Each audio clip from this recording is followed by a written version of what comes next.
Exercise 3.17 question number 7 கேட்டது xோட value yோட value zோட value லெஃப்டில் உள்ள மேட்ரிக்ஸும் ரைட்டில் உள்ள மேட்ரிக்ஸும் ஈக்குவல் அப்படின்னு சொல்லிட்டாங்க. இப்போ கரஸ்பாண்டிங் எலமெண்ட்ஸை ஈக்குவேட் பண்ணி எழுத போகிறோம். Okay, first element x plus y plus z equal to 9. இது ஈக்குவேஷன் 1 அப்படின்னு எடுத்துப்போம். இப்போ நெக்ஸ்ட் எலமெண்ட்டை ஈக்குவேட் பண்ணிடுவோம். x plus z equal to 5. இது equation 2. The third element y plus z equal to 7. இது equation 3. Okay. இப்போ equation 1ல 2வையும் substitute பண்ணலாம் அல்லது 3ஐயும் substitute பண்ணலாம். நான் 3ஐ substitute பண்ணுறேன் equation 1ல.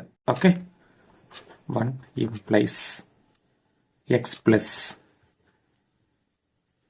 y plus z அது அப்படி இங்கே மேட்ச் ஆகும்.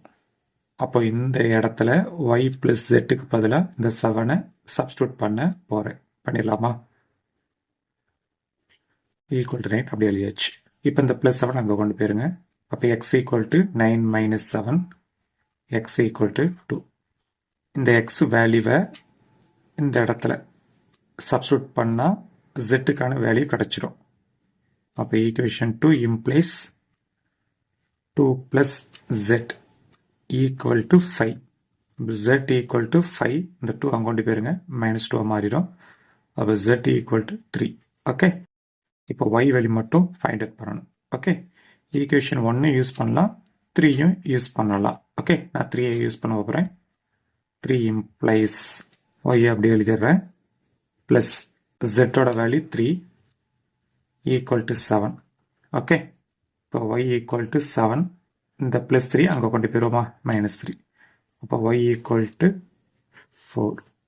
லாஸ்ட்டாக ஆன்சர் அப்படியே எடுத்து எழுதிடுவோமா? x equal to 2, y equal to 4, z equal to 3. அவ்வளோதான் இந்த சம்.